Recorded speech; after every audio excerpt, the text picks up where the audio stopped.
아침 햇살이 커튼 사이로 스며들던 날이었습니다. 저는 늘 그렇듯 이른 새벽에 눈을 떴습니다. 나이가 드니 새벽잠이 짧아져 시계가 알람을 울리기도 전에 눈이 떠지곤 하지요. 방 안은 아직 서늘했고 바깥에서는 새들이 지저귀는 소리가 들려왔습니다. 이른 아침 특유의 고요함 속에서 저는 잠시 누워 천장을 바라보았습니다. 그러다 이내 몸을 일으켰습니다. 부엌으로 나가 찬물을 얼굴에 끼얹으니 정신이 맑아졌습니다. 오늘도 별다를 것 없는 하루가 시작되는구나 싶었습니다. 밥솥을 열어 어제 저녁에 씻어둔 쌀을 안치고 김치 냉장고에서 김치를 꺼냈습니다. 계란을 풀어 간단하게 지단을 붙이고 된장국을 끓여 아침상을 차렸습니다. 혼자 먹는 밥상이라 해도 허투루 차리지 않습니다. 그게 제 습관이고 제 마음을 다잡는 방법이기도 합니다.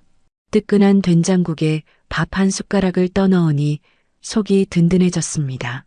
밥을 먹고 나서 설거지를 하고 걸레를 들고 거실 바닥을 훑쳤습니다.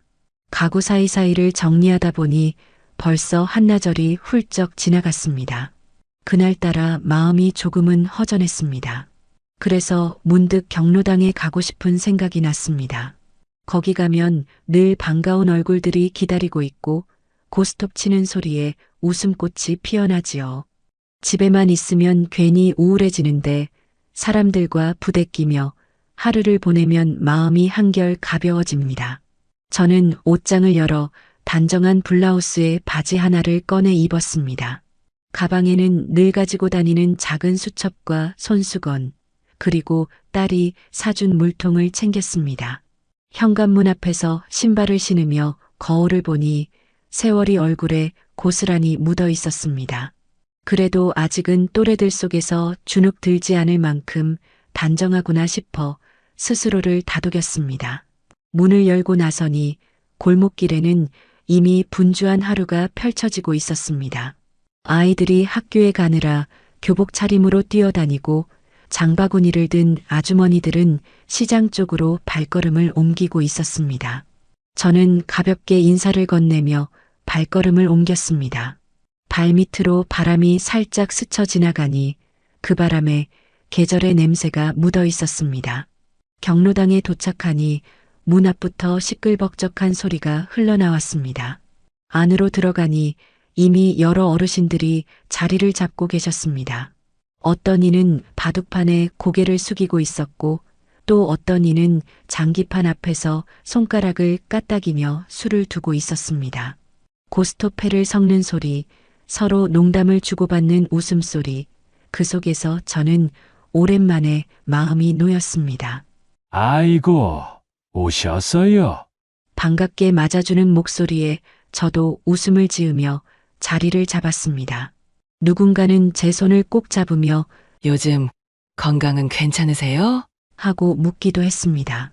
이런 따뜻한 말 한마디가 얼마나 큰 힘이 되는지 나이가 들어서야 제대로 알게 되더군요. 저도 이내 고스톱판에 끼었습니다. 화투패를 섞는 소리에 맞춰 사람들의 손이 분주히 움직였습니다. 누구는 피박을 당했다며 웃고 누구는 고를 외치며 기뻐했습니다.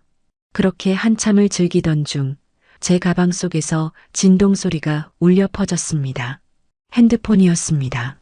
처음에는 게임에 집중하느라 전화를 받지 않았습니다. 그런데 곧 다시 울렸습니다. 또다시, 그리고 또다시. 저는 이상하다 싶어 가방을 열고 핸드폰을 꺼내 들었습니다. 화면에는 딸의 이름이 떠 있었습니다. 아니, 무슨 일이지? 순간 가슴이 철렁 내려앉았습니다. 서둘러 전화를 받았는데 수화기 너머로 들려온 딸의 목소리는 떨리고 있었습니다. 엄마! 거기서 당장 나와요! 당장! 딸의 떨리는 목소리에 저는 화투패를 들고 있던 손을 덜컥 놓아버렸습니다. 바닥에 패가 흩어지는 소리가 났지만 그 순간 그것은 아무 의미도 없었습니다. 아니, 무슨 일이야? 왜 그래? 저도 모르게 목소리가 커졌습니다. 딸은 숨을 가쁘게 몰아쉬며 이어 말했습니다. 엄마! 집에 도둑이 든 것 같아! 지금 바로 가봐요, 빨리. 그 말을 듣는 순간 심장이 콱 내려앉는 것 같았습니다. 머릿속이 하얘지고 귀에서는 딸 목소리만 메아리처럼 울렸습니다. 경로당 안은 여전히 웃음소리로 가득했지만 제 귀에는 아무 소리도 들어오지 않았습니다. 저는 허둥지둥 일어나 자리에서 나왔습니다. 함께 고스톱을 치던 동네 아주머니가 놀란 얼굴로 어디 가세요? 갑자기 왜 그래요? 하고 물었지만 대꾸할 겨를조차 없었습니다. 신발을 제대로 신을 새도 없었습니다. 발꿈치가 들린 채 겨우 슬리퍼만 걸쳐 신고 경로당 문을 뛰쳐나왔습니다. 순간 바깥 공기가 후끈하게 느껴졌습니다. 늦여름 햇볕이 강하게 내리쬐었지만 제 몸은 오싹한 기운으로 덜덜 떨렸습니다. 심장이 쿵쾅거려 한 발자국 뗄 때마다 가슴이 요동쳤습니다. 숨은 턱까지 차올랐고 맨발에 가까운 발은 아스팔트 바닥의 뜨거움에 덜컥덜컥 부딪혔습니다. 그럼에도 멈출 수가 없었습니다. 머릿속에는 온갖 생각이 뒤엉켰습니다. 집안에 있는 귀한 물건들이라도 도둑 맞았으면 어쩌지? 아직 집에 남아있는 게 있다면? 더 무서운 생각은 만약 도둑이 아직도 집안에 숨어 있다면? 하는 것이었습니다. 골목길을 달리며 사람들과 스쳐 지나가도 인사할 겨를이 없었습니다. 동네 가게 앞에서 아이스크림을 먹던 아이들이 저를 놀란 눈으로 쳐다봤지만 그조차 보이지 않았습니다. 발걸음은 그저 집으로 향했고 머릿속에는 빨리, 더 빨리라는 생각만 가득했습니다. 드디어 집 앞 골목에 들어섰습니다. 숨이 턱 막히고 다리가 후들거렸습니다. 현관문은 그대로 닫혀 있었습니다. 순간 안도의 숨이 나왔지만 여전히 두려움은 가시지 않았습니다. 혹시 문이 닫혀 있어도 이미 안은 엉망이 된 것은 아닐까, 더 나쁘게는 도둑이 숨어 있는 것은 아닐까 하는 불안감이 엄습했습니다. 저는 손을 덜덜 떨며 열쇠를 꺼내 문을 열었습니다. 땀에 젖은 손가락이 자꾸만 미끄러져 열쇠가 잘 들어가지 않았습니다. 간신히 문을 열고 들어서자 집안은 고요했습니다. 거실을 휙 둘러보았습니다. 소파, 장식장, TV 그 자리에 그대로 있었습니다. 방문을 하나하나 열어보며 가슴을 졸였습니다. 부엌, 안방, 작은 방까지 다행히 아무 흔적이 없었습니다. 하지만 안도감과 동시에 설명할 수 없는 오싹한 기운이 등줄기를 타고 흘렀습니다. 저는 곧바로 딸에게 전화를 걸었습니다. 집에 아무 일도 없는데 대체 어떻게 알았어? 내가 어떻게 도둑이 들었다는 걸 아냐고. 딸은 숨을 고르며 말했습니다. 엄마, 지난달에 제가 설치해드린 CCTV 있잖아요. 제가 핸드폰으로 보는데 방금 어떤 남자가 들어왔다가 금방 나가는 게 찍혔어요. 그래서 놀라서 전화드린 거예요. 순간 다리가 휘청거려 그대로 바닥에 주저앉을 뻔했습니다. 집이 멀쩡하다는 사실에도 불구하고 실제로 누군가 들어왔었다니. 저는 그 자리에서 떨리는 손으로 다시 딸에게 물었습니다. 그럼 그 사람이 지금은 나갔다는 거야? 딸의 말이 끝나자마자 저는 손에 들린 휴대폰을 꽉 움켜쥐었습니다. 숨이 막히듯 답답했고 눈앞이 순간 아득해졌습니다. 정말로 누가 들어왔다 나갔다고? 다시 묻는 제 목소리는 거의 떨림 뿐이었습니다. 엄마, 제가 본 게 맞아요. CCTV 앱에 분명히 낯선 남자가 찍혔어요. 거실 쪽으로 들어왔다가 1분도 안 돼서 나갔어요. 딸의 목소리는 단호했습니다. 저는 그 말을 듣자 온몸에 소름이 돋았습니다. 방금 전까지 평범했던 거실의 정적이 낯설게만 느껴졌습니다. 소파 뒤, 장식장 사이, 커튼 뒤에까지 도둑이 숨어 있을지도 모른다는 공포가 파도처럼 몰려왔습니다. 저는 결국 떨리는 손가락으로 112를 눌렀습니다. 여보세요, 경찰이죠? 저희 집에 도둑이 들었을지도 모릅니다. CCTV에 찍혔어요. 제 목소리는 다급했고 경찰은 즉시 순찰차를 보내겠다고 했습니다. 몇 분이 채 지나지 않아 파란 불빛이 골목길에 번쩍였습니다. 2명의 경찰관이 서둘러 집 안으로 들어와 구석구석을 살폈습니다. 옷장, 창문, 베란다까지 열어보며 확인했습니다. 다행히 그 어떤 흔적도 발견되지 않았습니다. 하지만 경찰은 제 말을 가볍게 넘기지 않았습니다. CCTV 영상을 확인하더니 표정이 금세 굳어졌습니다. 확실히 누군가 들어왔다가 나간 게 보입니다. 모르는 사람이 맞으시죠? 네, 전혀 모르는 얼굴이에요. 이런 사람이 제 집에. 저는 말을 잇지 못했습니다. 경찰관은 영상을 확대해보며 남자의 차림새를 자세히 기록했습니다.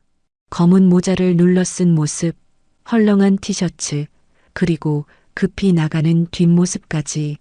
경찰은 동네 전체를 돌며 확인해보겠다며 조사를 시작했습니다.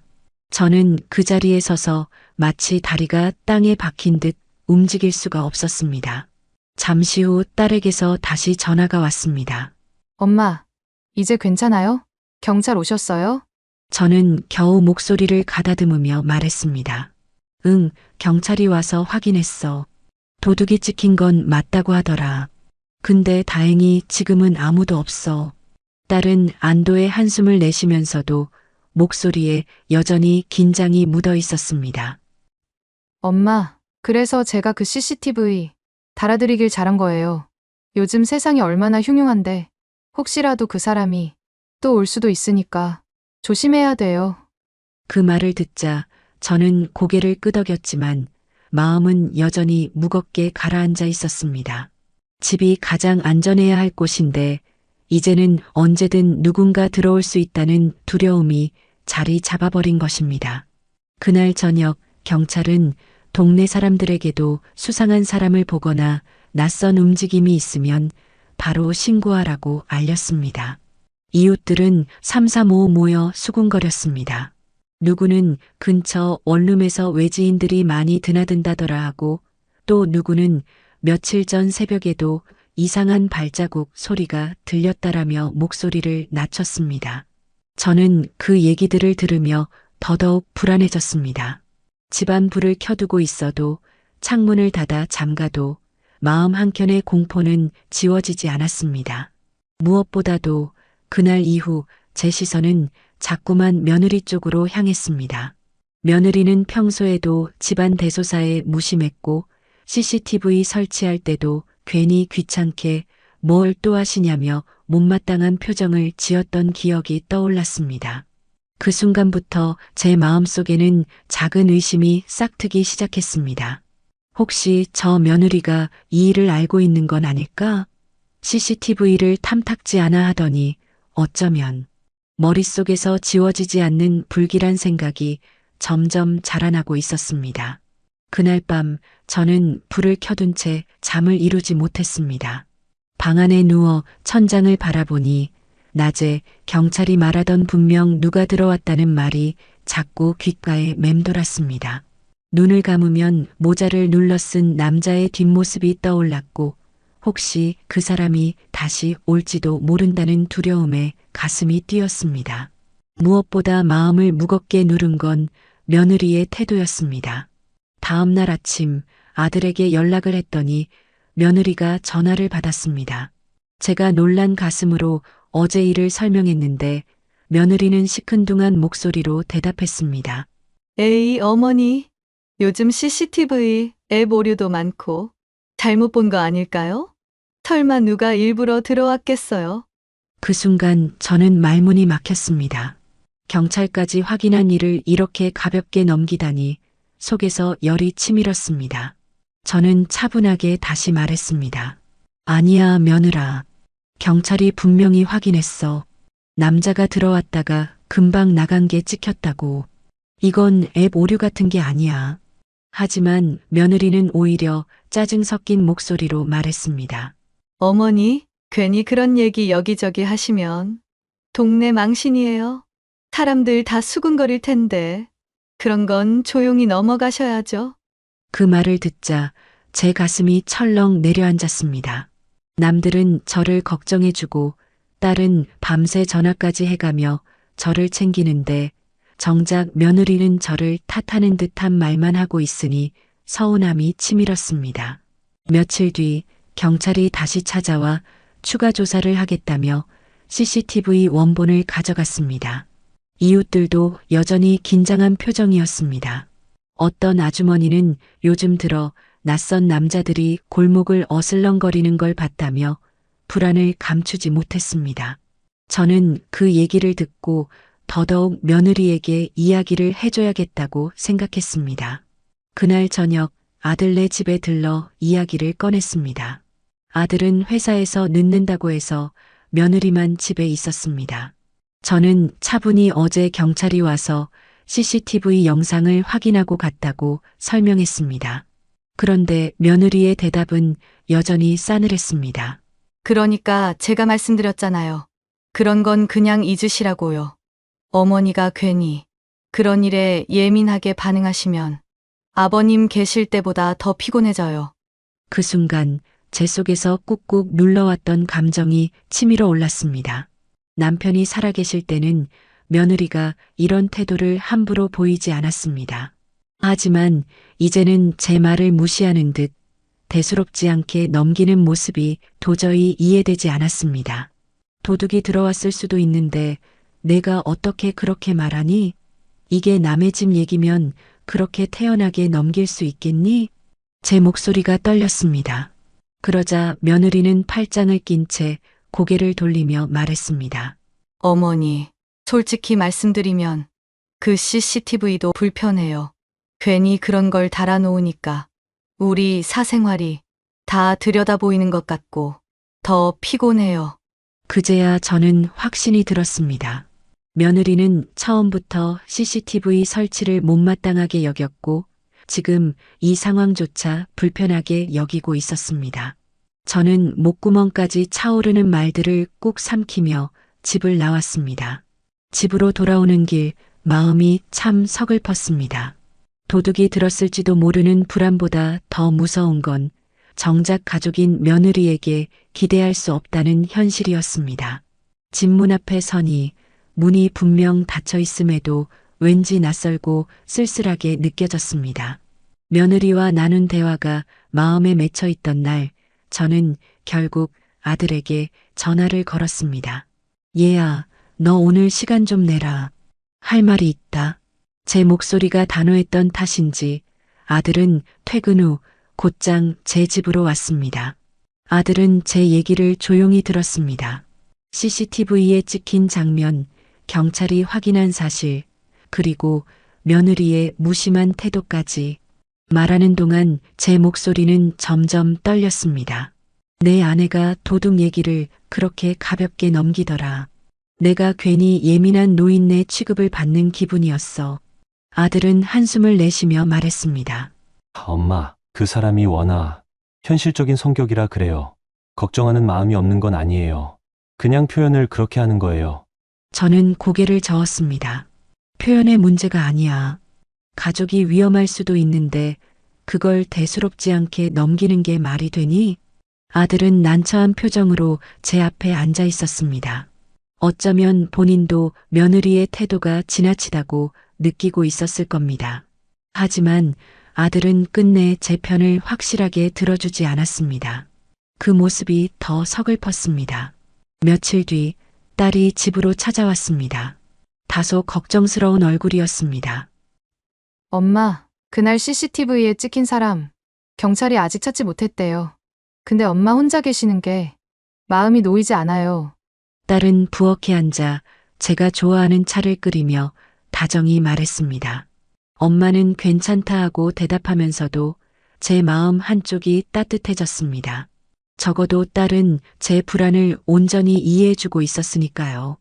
그날 저녁 딸은 집 구석구석을 살피며 창문 잠금 장치까지 꼼꼼히 확인했습니다.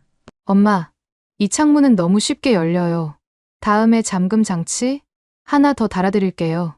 딸의 세심한 손길을 보며 저는 속으로 며느리와 비교하지 않을 수 없었습니다. 같은 가족인데 왜 이렇게 다를까? 이웃들의 시선도 점점 저를 불편하게 만들었습니다. 경로당에 나가면 누군가가 제 눈치를 보며 수군거렸습니다. 저 집 CCTV에 도둑 찍혔다면서? 요즘 세상에 무슨 도둑이 그렇게 대놓고 들어오나? 참 이상하지? 처음에는 단순한 동네 소문 같았지만 점차 며느리에 대한 뒷말도 따라붙기 시작했습니다. 며느리가 좀 까칠하다더라. 시어머니 말은 잘 안 듣는다지? 이런 얘기를 들을 때마다 저는 괜히 얼굴이 화끈거렸습니다. 내 집안일이 동네 입방아에 오르내리는 것이 참 서러웠습니다. 그러던 어느 날 며느리가 전화를 걸어왔습니다. 어머니, 저희 동네에서 자꾸 도둑이 얘기 나오니까 불편해요. 괜히 저희까지 이상한 눈초리 받잖아요. 앞으로는 그냥 그런 얘기 안 하셨으면 해요. 그 말에 저는 차갑게 대답했습니다. 나는 내 집 얘기를 한 것뿐이야. 내가 당한 일을 어떻게 입을 닫고 있니? 통화가 끝나고 나니 손이 덜덜 떨렸습니다. 도둑보다도 더 두려운 건 며느리와의 골이 깊어지는 것이었습니다. 며느리와 통화를 한 뒤로 제 마음은 하루 종일 편치 않았습니다. 자꾸만 내가 괜히 입을 열어서 문제를 키운 걸까 하는 생각과 아니야. 이건 당연히 알리고 조심해야 하는 일이야 하는 생각이 부딪혔습니다. 며칠 뒤 경로당에 나가니 평소보다 분위기가 조금 달랐습니다.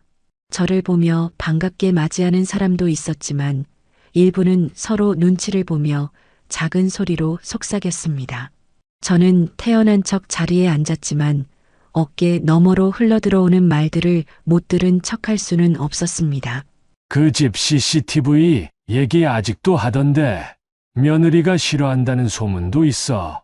그 말들이 제 가슴을 쿡쿡 찔렀습니다. 저는 괜히 패를 섞던 손이 느려졌습니다. 결국 화투판을 오래 앉아있지 못하고 자리를 떴습니다. 집으로 돌아오는 길, 며느리의 얼굴이 떠올랐습니다. 아마도 동네에서 들려오는 말들이 며느리 귀에도 들어갔을 겁니다. 그날 저녁 예상대로 며느리가 집으로 찾아왔습니다. 어머니, 솔직히 말씀드릴게요. 며느리의 표정은 굳어 있었습니다. 저희가 동네에서 괜히 도둑이 얘기 중심에 서 있는 것 같아서 너무 불편해요. 이웃들이 다 쳐다보고 수군거리는 게 저도 제 남편도 정말 힘들어요. 저는 그 말을 듣고 목소리를 낮췄지만 속은 끓었습니다. 내가 즐겁자고 얘기했니? 내가 겪은 일을 그대로 말했을 뿐이야. 남들이 뭐라 하든 나는 사실을 숨기고 싶지 않아. 며느리는 한숨을 내쉬며 고개를 저었습니다. 어머니는 늘 그렇게 자기 입장만 생각하세요. 저희 입장도 좀 생각해 주셔야죠. 그 말은 제 가슴을 깊이 찔렀습니다. 평생을 가족을 위해 희생하고 살아왔는데 이제는 며느리 입에서 자기 입장만 생각한다는 소리를 듣게 될 줄은 몰랐습니다. 며느리와의 대화가 끝난 후 저는 며칠 동안 경로당에 가지 않았습니다. 괜히 나갔다가 또다시 입방아에 오를까봐 두려웠던 겁니다. 대신 집에서 창문을 열고 이웃들의 목소리를 멀찍이 들으며 하루를 보냈습니다. 그러던 어느 날 동네 회관에서 열린 작은 모임에 참석하게 됐습니다. 여러 이웃들이 모여 앉아 있었는데 누군가 불쑥 이런 말을 꺼냈습니다. 아니, CCTV에 찍힌 도둑은 아직 못 잡았다면서? 그거 참 이상하네. 사람들의 시선이 순간 제 쪽으로 쏠렸습니다. 저는 당황했지만 차분히 대답했습니다. 경찰에서 조사 중이라더군요. 아직은 소식이 없어요. 그때 옆에 있던 한 이웃이 무심히 덧붙였습니다. 근데 말이야, 왜 그런 얘기가 동네에 다 퍼졌을까? 누가 자꾸 떠벌린 건지. 그 말은 분명 저를 겨냥한 것이었습니다. 얼굴이 붉어졌습니다. 저는 억울함을 꾹 참으며 말을 아꼈습니다. 하지만 속에서는 내가 가족을 지키려고 한 일이 왜 이렇게 내 탓이 되는 거지 하는 울분이 치밀었습니다. 집에 돌아오니 며느리에게서 메시지가 와 있었습니다. 어머니, 아까 회관에서 얘기 들었어요. 제발 이제는 좀 그만 얘기해 주세요. 더 이상 이웃들 앞에서 망신스럽게 만들지 마세요. 그 순간 저는 휴대폰을 내려놓고 깊은 한숨을 내쉬었습니다. 도둑보다도 더 무서운 건 이 상황이 제 아들과 며느리 그리고 저 사이의 관계를 조금씩 갉아먹고 있다는 사실이었습니다. 며느리의 메시지를 보고 난 뒤 저는 한동안 휴대폰을 내려놓은 채 멍하니 앉아 있었습니다. 망신스럽다는 말이 귓가에 남아 가슴을 후벼 팠습니다. 내 집을 지키겠다고, 내 불안을 털어놨다고 해서 어찌 이런 말을 들어야 하는지 억울하기만 했습니다. 그날 밤 아들이 집으로 찾아왔습니다. 문을 열자 아들은 다소 굳은 얼굴이었습니다. 엄마, 요즘 도둑 얘기 때문에 집안 분위기가 너무 안 좋아요. 아들의 첫마디에 저는 속이 턱 막혔습니다. 너까지 그러니? 내 아버지 살아계실 때는 이런 일 있으면 내가 제일 먼저 달려와서 지켜줬어. 그런데 지금은 제 목소리는 점점 떨렸습니다.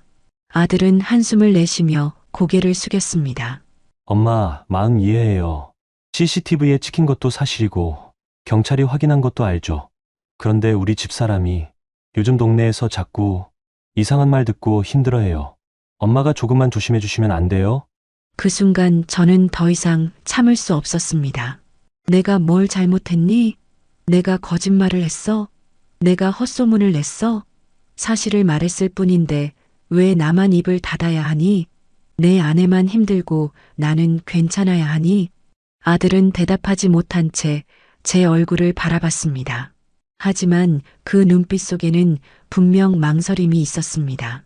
마치 어머니도 조금 과민한 것 같다고 생각하는 듯한 표정이었습니다. 그게 더 큰 상처가 됐습니다. 그날 이후 집안 공기는 더욱 무거워졌습니다. 아들은 예전처럼 자주 연락하지 않았고 며느리는 아예 전화를 피했습니다.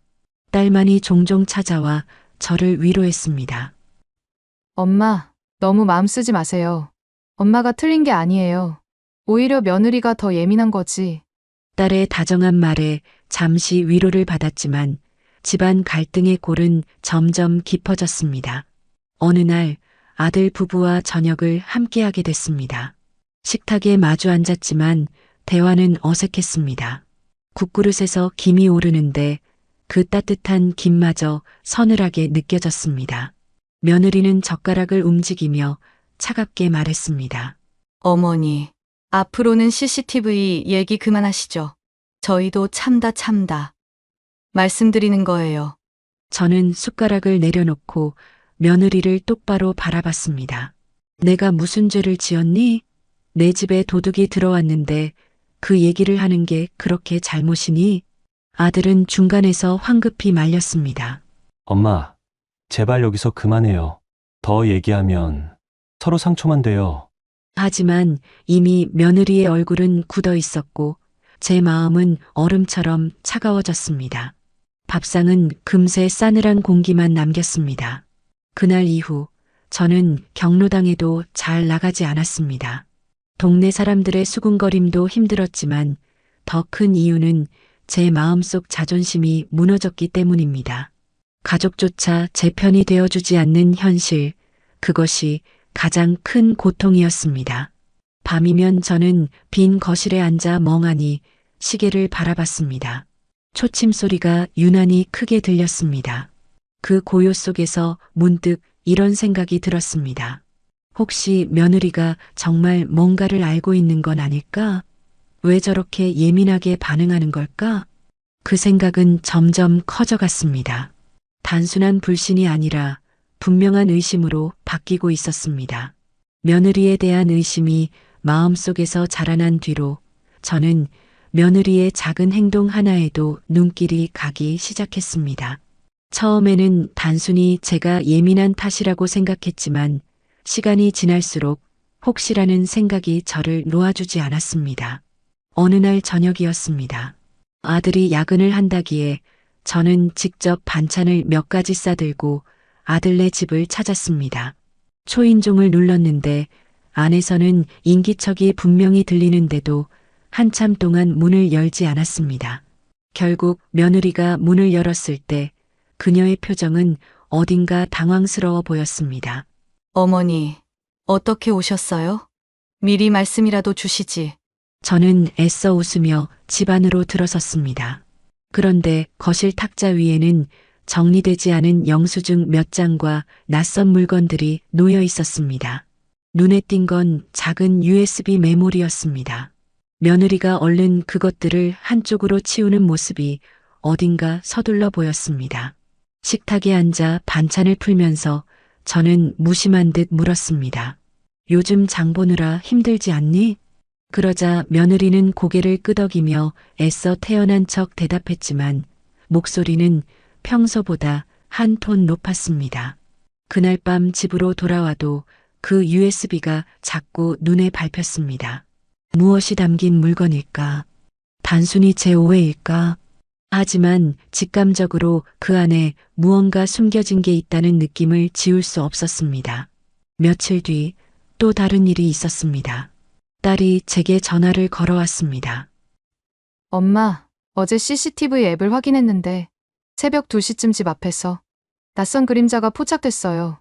사람이 서성이다가 금세 사라지더라고요. 저는 그 말을 듣고 등골이 서늘해졌습니다. 그런데 더 소름 끼친 건 바로 그 시간에 며느리에게서 전화가 왔었다는 사실이었습니다. 어머니, 혹시 내일 오전에 시간 괜찮으세요? 같이 시장이라도 보러 갈까 해서요.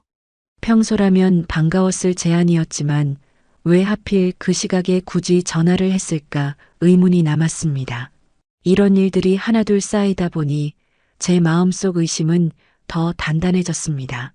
며느리가 CCTV 설치를 꺼려했던 이유, 도둑 얘기만 나오면 과민하게 반응했던 모습, 그리고 USB 같은 낯선 물건들, 모든 것이 하나로 이어지며 머릿속에서 불길한 결론을 만들어갔습니다. 그때부터 저는 며느리의 행동을 더 유심히 지켜보기 시작했습니다. 경로당에 나가는 길목에서도, 시장에서 우연히 마주친 순간에도 며느리의 표정과 말투가 예전보다 훨씬 차갑게만 느껴졌습니다. 어느 날 동네 이웃 한 분이 무심코 제게 말을 건넸습니다.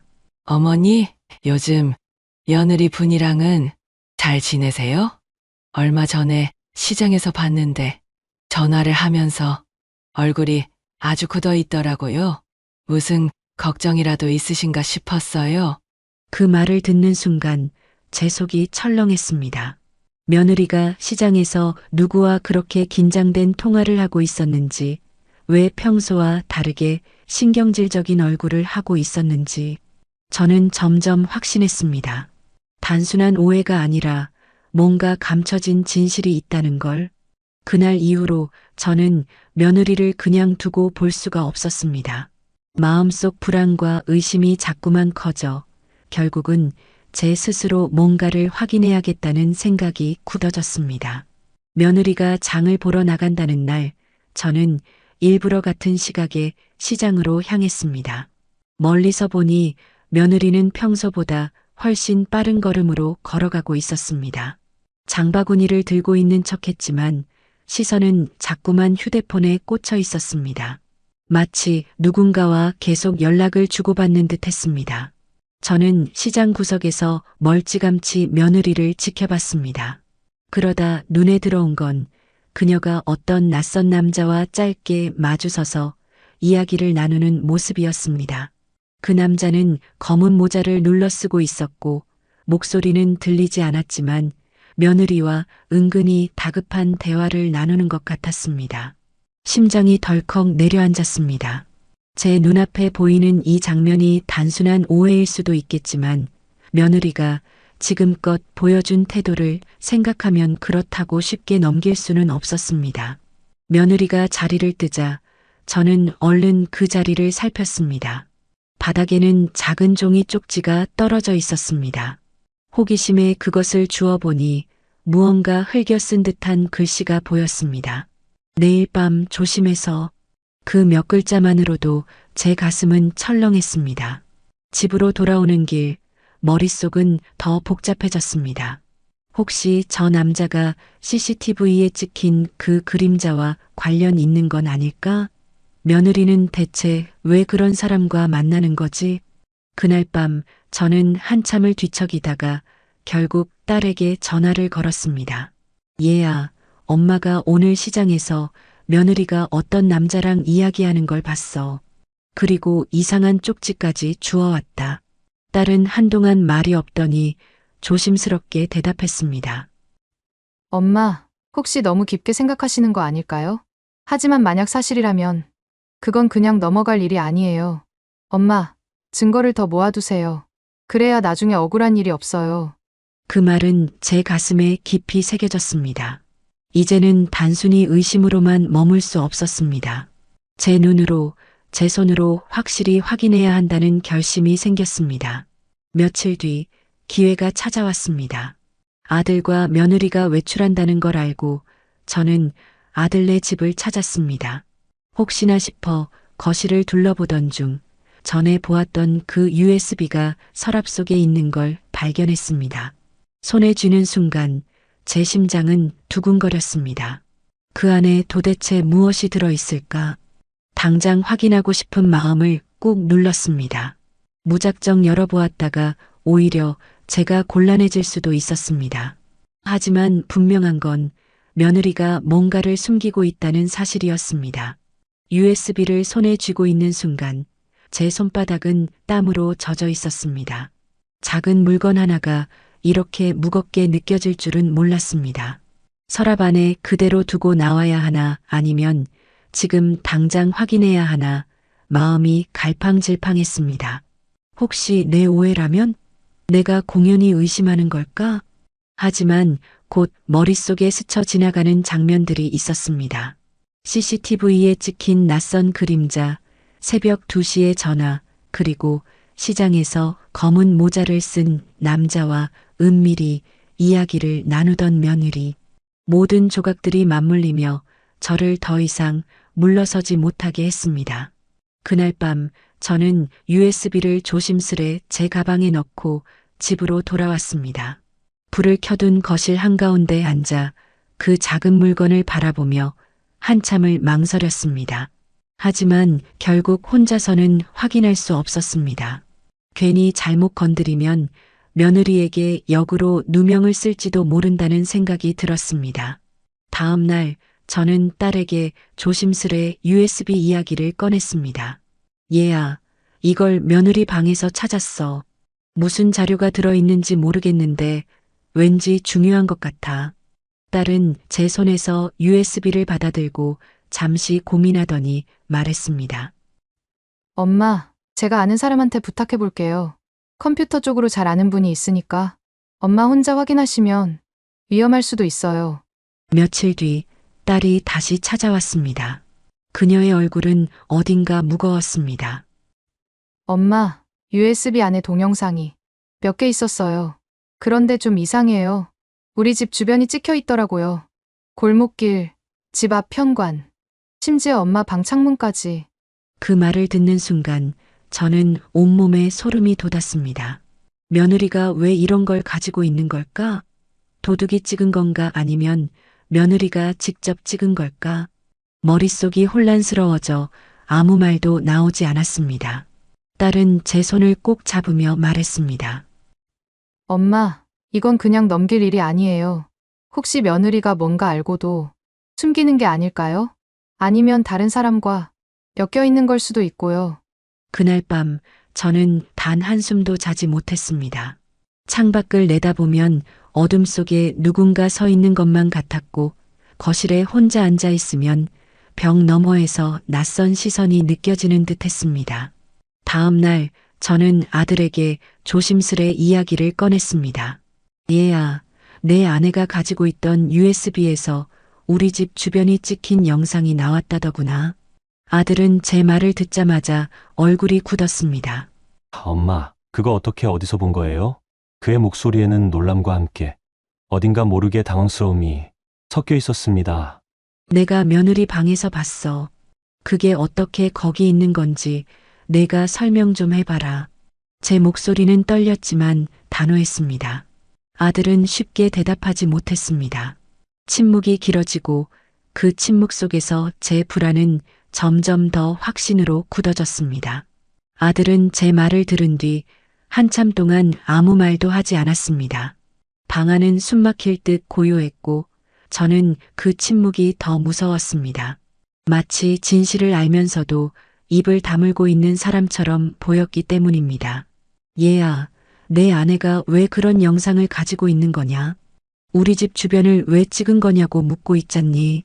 제 목소리는 떨렸지만 단호했습니다. 아들은 눈을 감고 깊은 한숨을 내쉬더니 결국 이렇게 말했습니다. 엄마, 그건 아마 그냥 집 주변을 기록해둔 거일 거예요. CCTV 설치하고 나서 괜히 확인 차원에서 저장한 걸 수도 있고요. 저는 고개를 저었습니다. 아니야. 그건 단순한 확인용 영상이 아니야. 새벽에 찍힌 장면도 있고 내가 창문 앞에 앉아 있는 모습까지 있더라. 그걸 왜 며느리가 가지고 있어야 하니? 아들은 대답하지 못했습니다. 대신 곤란한 표정만 지었습니다. 그 순간 제 마음속에서는 답답함이 분노로 바뀌어 갔습니다. 며칠 뒤 저는 직접 며느리에게 물었습니다. 내 방에서 USB를 찾았다. 왜 우리 집을 찍은 영상이 거기 들어있니? 며느리는 잠시 당황한 듯 표정이 굳더니 곧 억지로 미소를 지었습니다. 어머니, 그거 그냥 제가 혹시나 싶어서 보관해 둔 거예요. 별다른 의미 없어요. 별다른 의미가 없다고? 남의 집을, 그것도 시어머니 집을 몰래 찍은 게 별다른 의미가 없다고? 제 목소리가 높아졌습니다. 그러자 며느리는 팔짱을 끼고 차갑게 말했습니다. 어머니가 괜히 예민하게 반응하시는 거예요. 제가 집안일 돕느라 오가면서 찍힌 것들도 있고 경찰 조사 때문에 필요할 것 같아서 갖고 있었던 건데 왜 그렇게 의심부터 하세요? 그 말을 듣는 순간 저는 더 이상 대화가 통하지 않는다는 걸 느꼈습니다. 며느리는 눈을 마주치지도 않았습니다. 마치 잘못은 없고 문제는 저에게 있다는 듯한 태도였습니다. 그날 밤 아들에게서 전화가 왔습니다. 엄마, 제발 더 이상 그런 일로 집사람을 몰아붙이지 마세요. 엄마가 자꾸 의심하니까 집안이 더 힘들어져요. 저는 깊은 허탈감에 휩싸였습니다. CCTV에 찍힌 낯선 그림자, USB에 담긴 의심스러운 영상들, 시장에서 목격한 낯선 남자와의 만남, 모든 게 눈앞에 증거로 남아있는데도 아들은 끝내 며느리의 편을 드는 듯 보였습니다. 결국 저는 혼자가 되었습니다. 딸은 제 이야기를 믿고 함께 걱정해 주었지만 집안 문제에는 깊이 끼어들 수 없었습니다. 밤마다 불 꺼진 집에 앉아 있으면 그 고요 속에서 유독 더 큰 고립감을 느꼈습니다. 창문 너머로 어둠이 내려앉을 때면 마치 누군가 저를 지켜보고 있는 것만 같았습니다. 그러나 가족에게 털어놓아도 돌아오는 건 예민하다는 말뿐이었습니다. 며느리와 대화를 한 뒤로 제 마음은 더욱 무거워졌습니다. 분명히 수상한 정황들이 있는데도 며느리는 시치미를 떼고 아들은 제 편을 들어주지 않았습니다. 그 여파는 동네 사람들 사이에서도 서서히 드러났습니다. 경로당에 나가면 예전처럼 반가운 인사를 받기보다는 미묘한 기류가 흘렀습니다. 어떤 이는 여전히 다정했지만 몇몇은 제 얘기를 들으면서도 곧장 화제를 돌리곤 했습니다. 어머니, 요즘은 좀 괜찮으세요? 표면적으로는 안 보였지만 그 말 속에는 괜히 혼자 호들갑 떠는 건 아닌지 하는 뉘앙스가 숨어 있는 듯 했습니다. 한 번은 고스톱을 치던 중 옆에 앉은 이웃이 농담처럼 말했습니다. 이 집 CCTV는 도둑보다도 더 무섭다던데요. 뭐만 하면 지킨다면서? 주변 사람들이 웃음을 터뜨렸지만 저는 웃을 수가 없었습니다. 그 말은 제 가슴을 콕 찌르는 비수 같았습니다. 집으로 돌아오는 길 괜히 눈물이 솟구쳤습니다.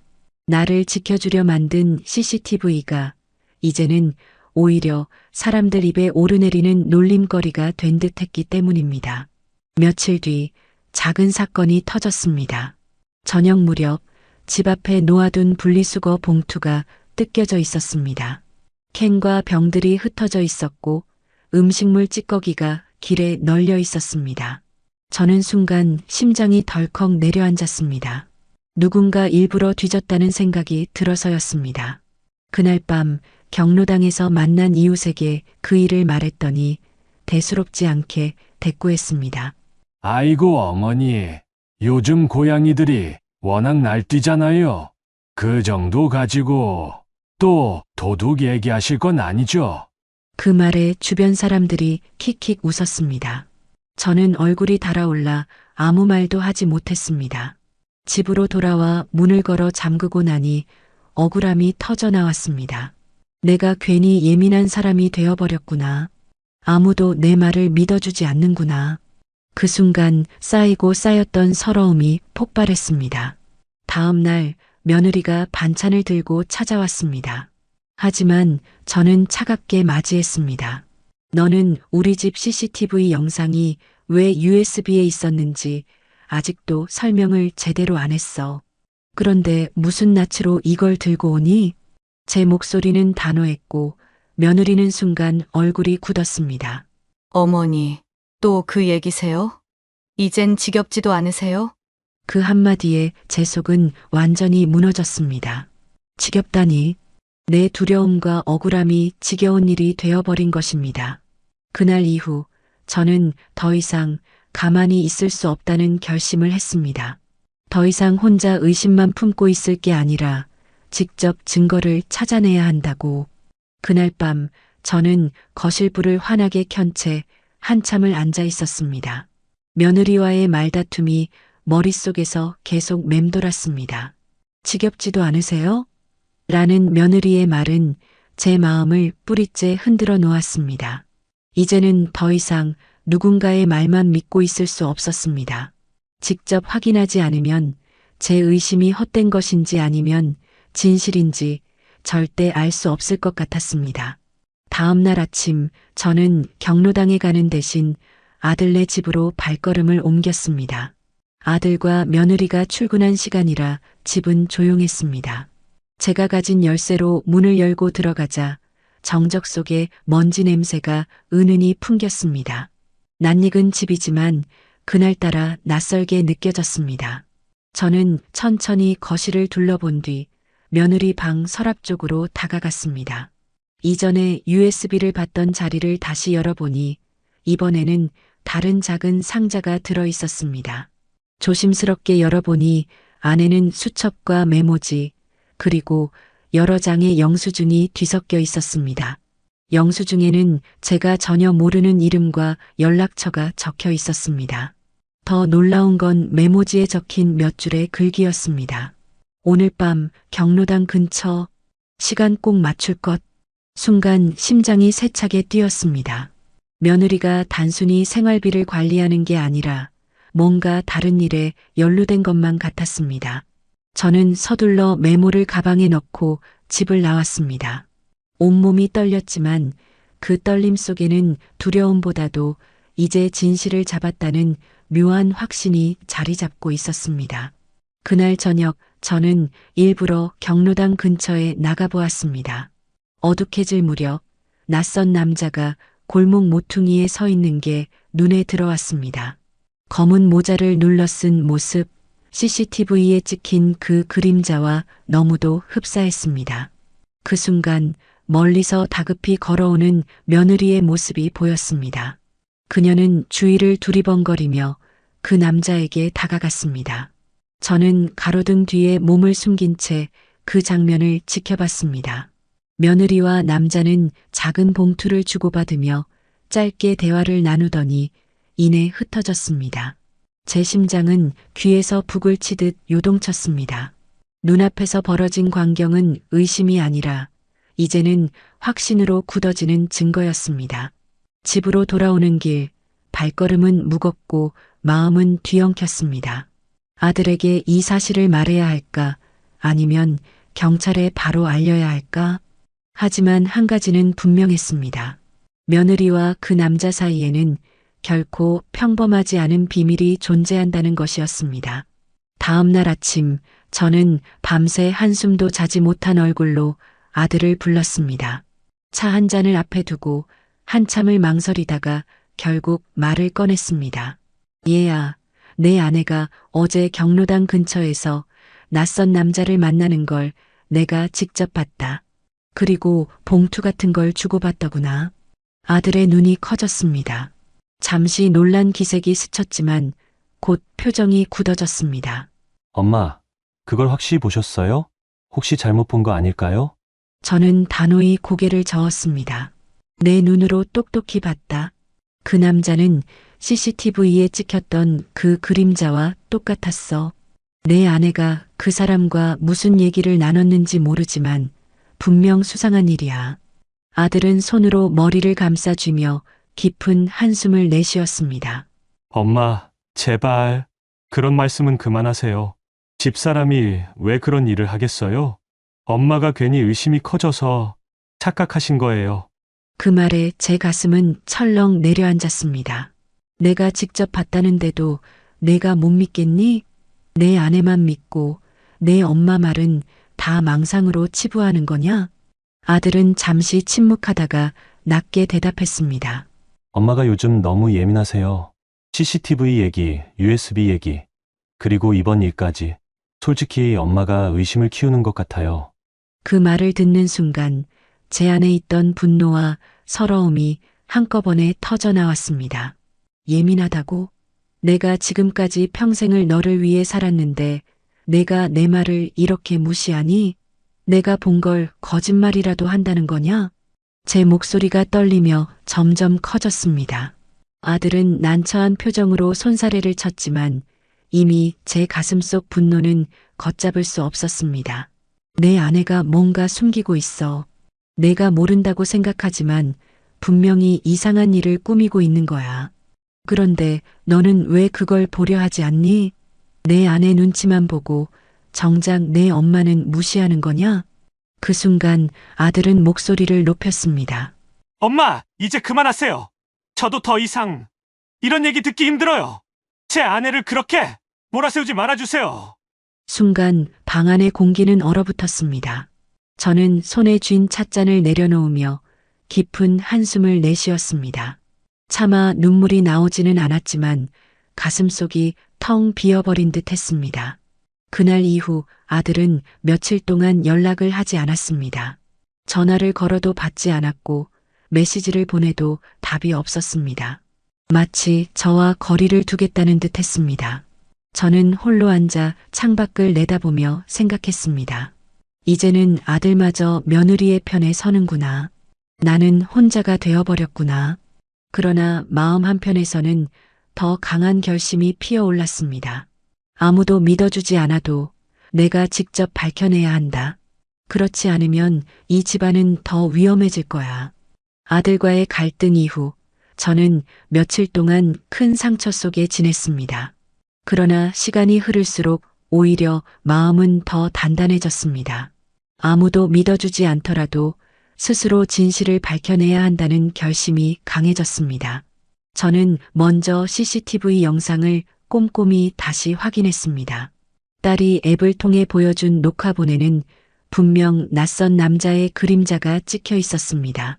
그런데 자세히 들여다보니 영상 속 인물이 집으로 들어온 시간이 며느리가 늘 외출했다던 시각과 묘하게 겹쳐 있었습니다. 단순한 우연이라고 하기에는 너무도 정확한 시간이었습니다. 이건 절대 우연이 아니야. 제 의심은 확신으로 바뀌어 갔습니다. 며칠 뒤 저는 며느리가 장을 보러 나간 틈을 타 다시 아들네 집을 찾았습니다. 이전에 보관되어 있던 서랍을 뒤지던 중 이번에는 얇은 봉투 하나가 눈에 띄었습니다. 봉투 안에는 낯선 이름으로 된 통장 사본과 수상한 메모가 들어 있었습니다. 메모에는 짧게 이렇게 적혀 있었습니다. CCTV는 이제 더 이상 필요 없어. 계획대로 진행할 것. 순간 손끝이 차갑게 얼어붙는 듯 했습니다. 도둑 사건이 단순한 범죄가 아니라 누군가와 사전에 계획된 일일지도 모른다는 생각이 머리를 스쳤습니다. 그리고 그 중심에 며느리가 있다는 의심이 점점 굳어졌습니다. 저는 서둘러 봉투를 가방에 넣고 집으로 돌아왔습니다. 그날 밤 창밖을 바라보며 며느리의 얼굴이 계속 떠올랐습니다.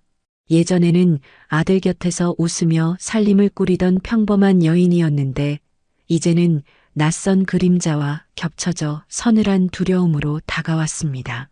다음 날 딸에게 봉투를 보여주었습니다. 딸은 메모를 읽고는 얼굴이 굳었습니다. 엄마, 이건 그냥 넘길 수 없는 일이에요. 경찰에 바로 알려야 해요. 하지만 저는 망설였습니다.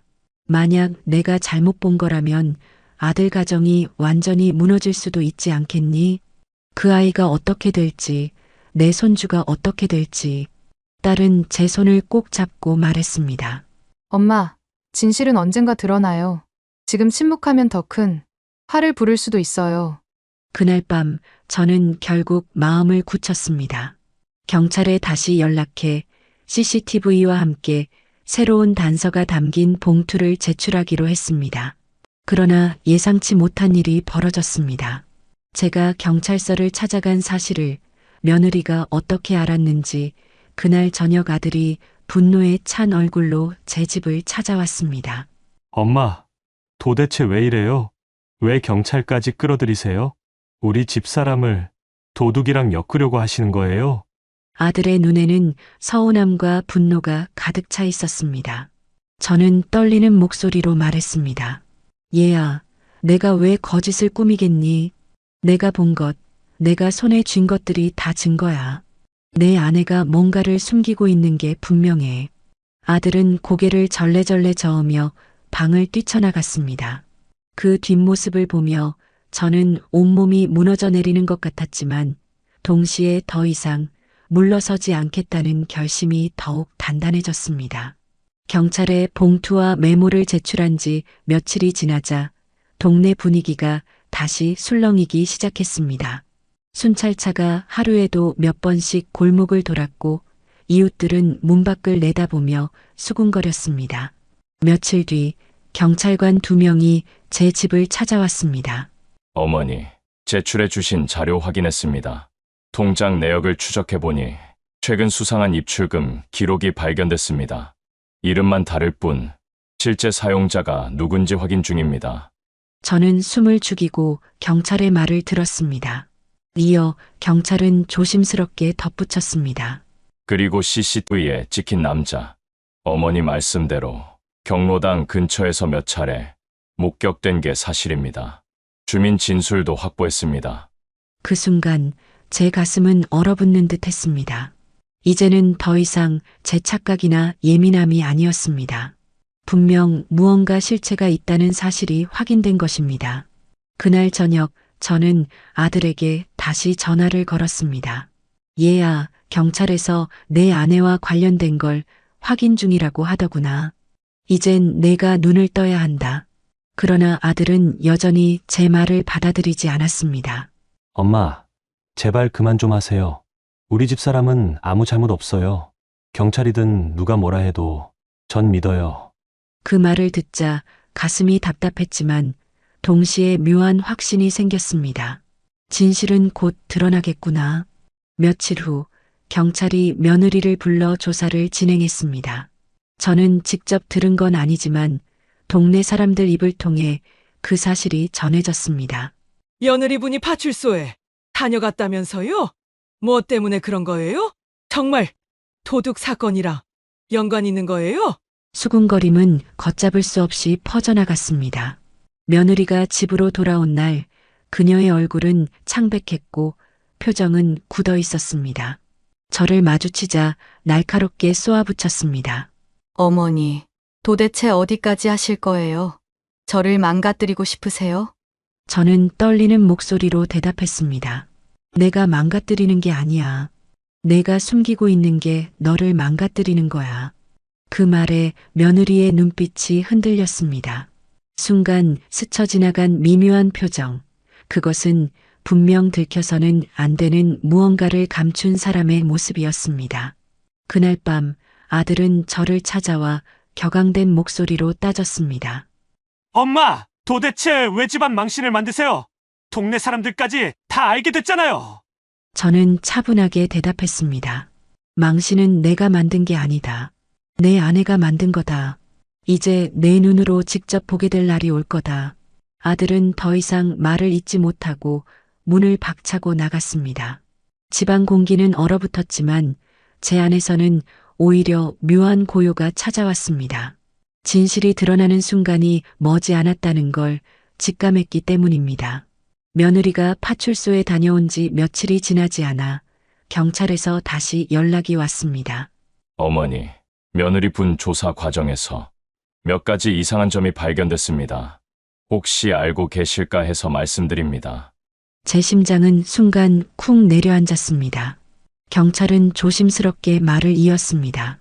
며느리분이 처음에는 집 근처에 간 적이 없다고 진술했는데 확인해보니 그 시간대 주변 상가 CCTV에 모습이 찍혀 있었습니다.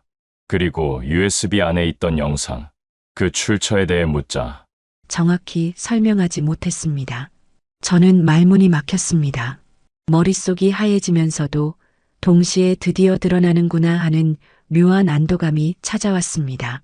그날 저녁 아들을 불러 조심스럽게 이 사실을 전했습니다. 얘야, 이제는 내 아내도 더는 숨길 수 없을 거다. 경찰에서도 거짓말을 했다고 확인했어. 하지만 아들은 여전히 얼굴을 찌푸리며 말했습니다. 엄마, 경찰 조사라는 게 원래 그렇게 들리면 다 오해할 수 있는 거예요. CCTV에 찍혔다고 해서 다 수상한 건 아니잖아요. 저는 답답해서 손을 부르르 떨며 말했습니다. 아직도 내 눈이 가려져 있니? USB에 담긴 영상, 통장에 적힌 낯선 이름들, 그리고 경로당 앞에서 내가 직접 본 그 장면까지 내 아내가 숨기는 게 없다고 정말 믿니? 아들은 고개를 저으며 방으로 들어가 버렸습니다. 남겨진 저는 한동안 자리에 앉아 허공만 바라봤습니다. 며칠 뒤 동네 사람들 입에서 새로운 얘기가 흘러나오기 시작했습니다.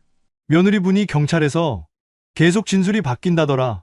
어제는 모른다고 했다가 오늘은 기억이 안 난다고 했다나 봐. 그 소문은 삽시간에 퍼졌고 경로당에 나가면 사람들의 시선이 제게 더 이상 연민이나 동정이 아니라 이제는 뭔가 있는 게 맞나 보다 하는 확신으로 변해가고 있음을 느낄 수 있었습니다. 그 즈음 며느리는 제 앞에서 더 이상 예전처럼 당당하지 않았습니다.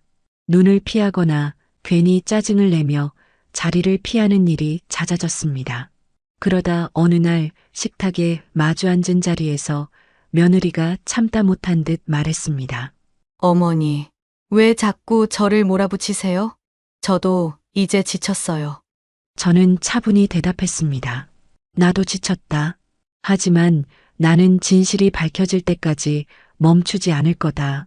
내가 뭐라고 변명하든 세상은 결국 진실을 드러내게 되어 있어.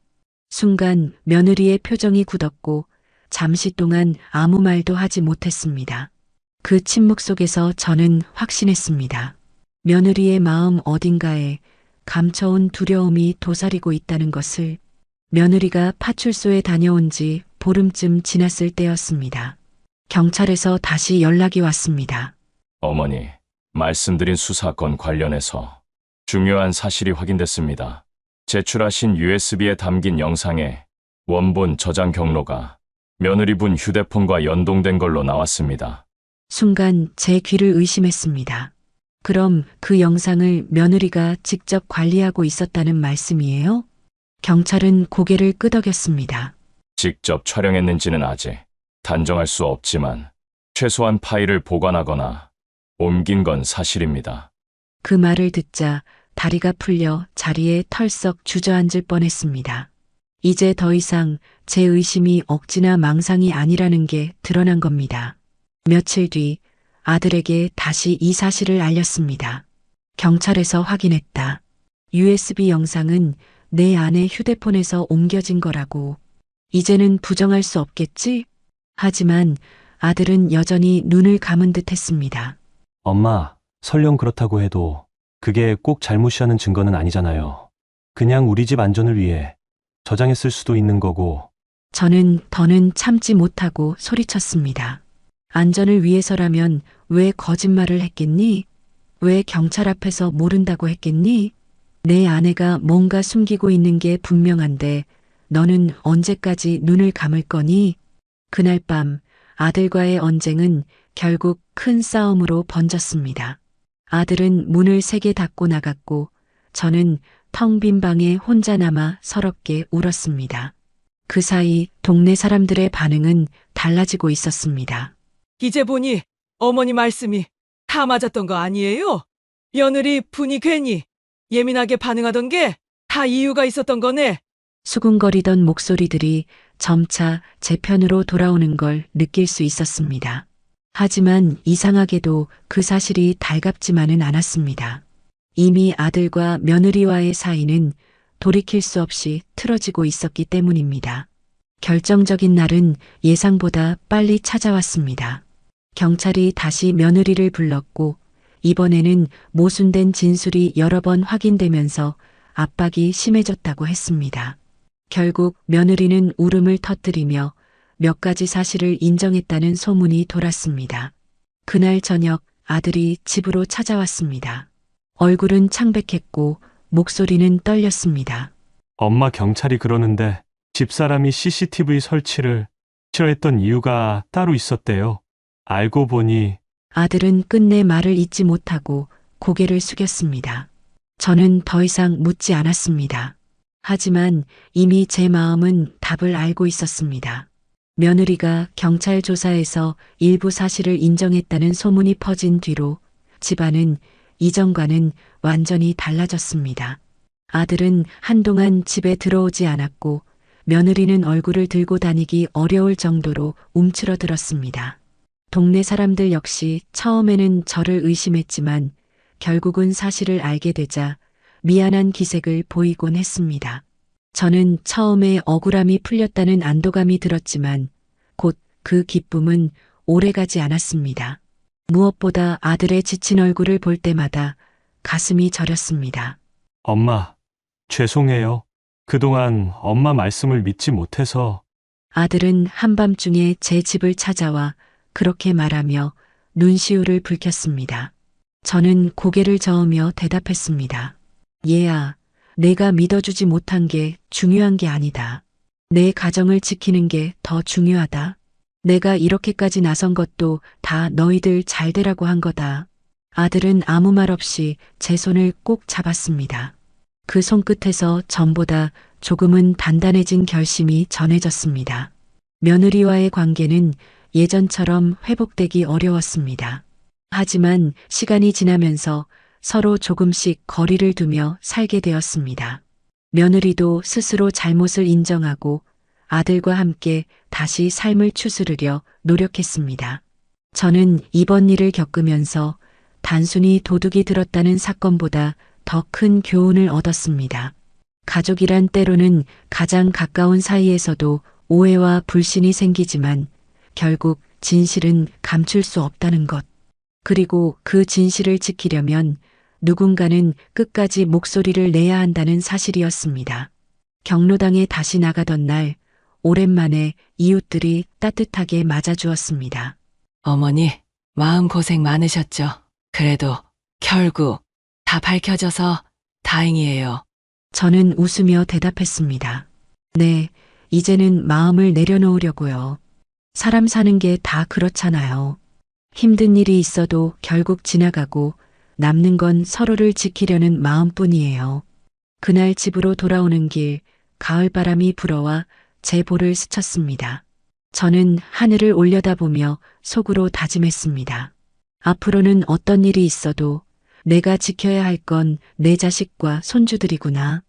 그게 내 몫이구나.